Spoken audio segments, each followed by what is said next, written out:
Chapter 15. Bedside Coronation. "The king wants to speak with you," Felix told Chris, who was sitting outside against a tree, carving a piece of wood. It had been over 4 weeks since Chris had escaped the castle and arrived in the elves' village. The elves had welcomed him as one of their own, and he enjoyed their simple lifestyle of eating, sleeping, playing, and creating. Chris knew he could not return to Silverbell, at least not immediately. He was certain that the prince had put a price on his head, and because he was uncertain where else he could go and still enjoy safety, he accepted the elves' offer to stay with them for the time being. He looked much different now than he had when Felix first found him in the forest that night a month ago. His tan face had become a shade lighter now that he was no longer working in the daily sun of Mr. Elpert's ranch, but rather underneath the constant shade of the forest's evergreen trees. A thick brown beard, which he had never grown out before, was now forming around and under his chin and cheeks. He was now living the life of a woodsman, and he looked the part. Chris immediately responded to Felix's call. King Wenceslas had been lying in that same bed since before Chris arrived. His injuries were very bad, and though the elves' medicine and magic helped to keep him alive, they were unable to fully heal his wounds and allow him to leave his resting spot. Out of a sense of respect and duty as a citizen of Silverbell, Chris spent most of his time at the bedside of the king. The two talked about many things, even sharing both laughs and tears on occasion. Chris spoke of his life as an orphan child, his love of dairies and desserts, and his lifelong desire to have a large family. The king told him of his life in the castle, the important decisions he would make on a regular basis, and his love of animals and gardening. Chris eventually shared with him everything about what had occurred in Silverbell: his chance meeting with the princess in the marketplace, the organization of the shepherds, his dangerous venture inside the castle. He related almost every detail except 2. The note about Percy's parchment and Ava's fear that the beast who had attacked the royal caravan was in fact Prince Renier. The latter he could never bring himself to share.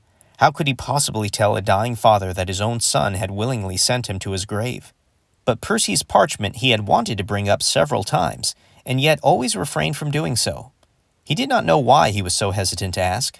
Perhaps he feared that if he knew the location and purpose of the parchment, he would be unable to resist the urge to go tell Jack and the others. He had been plagued with a great feeling of regret since escaping from the castle. He worried that in some way he had ruined everything. The idea of returning to Silverbell almost felt wrong. Surely the shepherds had immediately disowned him for his wild actions. Chris entered the king's makeshift house that the elves had built for him. The king looked just as he did the night Chris first saw him, tired, weak, and very still. His red royal robe had not been removed from him, for fear that moving his body too much would hasten his death. "Chris, I cannot hold on any longer," King Wenceslas admitted with a strained voice. He and Chris had formed a strong bond over the past month. They were the only humans in that forest after all, and their daily chats had become something Chris knew he would always cherish and miss dearly. Chris had been told early on that King Wenceslas would not make a full recovery. "Your foot we could heal with our magic," Gringers informed him when he had wrapped a special potion-soaked leaf around Chris's injured foot. "Torn skin and broken bones obey our commands to be healed. But your king is different. His wounds are the kind that invite death. And when death has been invited, there's nothing I nor anyone can do to stop it. We have delayed it, and will continue to do so for as long as we can. But death will eventually accept the invitation extended to it, despite our efforts or wishes against it." Chris knelt by the bedside of the king and held his hand. "You can still fight this, Your Majesty," Chris assured him. "Perhaps we can find a way to transport you back to the castle." "No," the king objected with a weak shake of the head. "I was holding on for something, but I do not need to hold on any longer. I cannot hold on any longer." King Wenceslas relaxed the hand in Chris's grasp, revealing a beautiful silver medallion, upon which was engraved a glowing star. "This is the king's medallion, the symbol of the highest position of leadership in Silverbell," the king explained, his voice beginning to wheeze. "The star and the robe are emblems that belong to the king, and the king alone." Wenceslas looked up at the roof and let out a sad sigh. "How I wish my own son was worthy to receive it," he lamented. "How I wish pride and vanity had not polluted his heart and mind. But I cannot choose another's path for him, and I cannot alter the destiny of another." He turned his head to look at Chris. "But I can give a gift," the king said slowly, placing the star-engraved medallion into Chris's hand, "and hope it will be received." Chris shook his head in protest. "I cannot accept this, Your Highness," he responded humbly, almost fearfully. "You can," the king corrected him. "You must. You are the only hope for Silverbell now.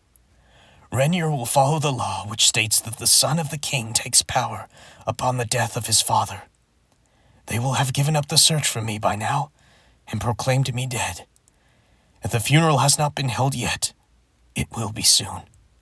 You must take that medallion, take my robe, and take your position as Silverbell's new king." Chris chuckled, not out of humor, but out of sheer shock and wonder at what the king had just said. "I am a farm boy, Your Majesty," Chris reminded him. "While my loyalty to the kingdom and my desire for her freedom cannot be questioned, I am not equipped to handle such power." The king smiled. "But you have possessed such power all your life. Before I left for this trip, that would become my last, I told my son something my father taught me. It is that power comes to you, not by birth into royalty, but by birth itself.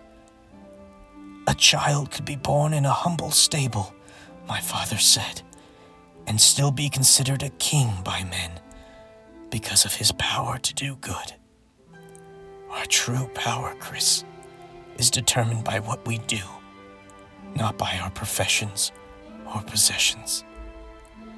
The king groaned painfully, his body stretching out and then stiffening. "Tell Ava," he said with a deep, sad moan. "Tell my Ava I love her so." Chris, his eyes wet with tears, tightened his grip on the hand of the man he had come to love and respect. "I will tell her," he promised. The king's body was now perfectly still.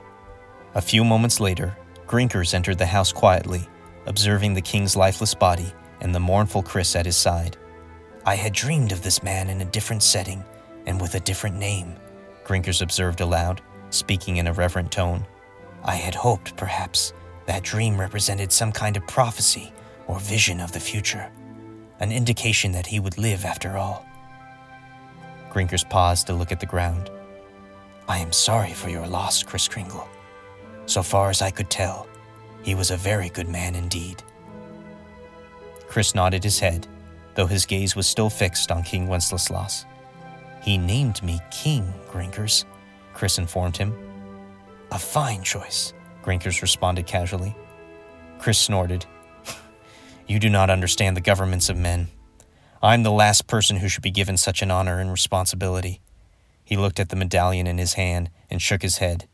"A king should be a man of wisdom, strength, and vision. I see all those things in you, Kris Kringle." Chris closed his eyes, as if upset that Grinkers was not empathizing with his plight. "I wish I did," Chris said sadly. He looked again at the king, kneeling there in respect for another moment, and then stood up slowly. "I never asked him about Percy's parchment," Chris said aloud to himself with an air of regret. "The knowledge of Percy's parchment dies with the king," Grinkers stated, still standing in the doorway. Chris's eyes grew wide with intense interest as he turned around quickly to look at Grinkers.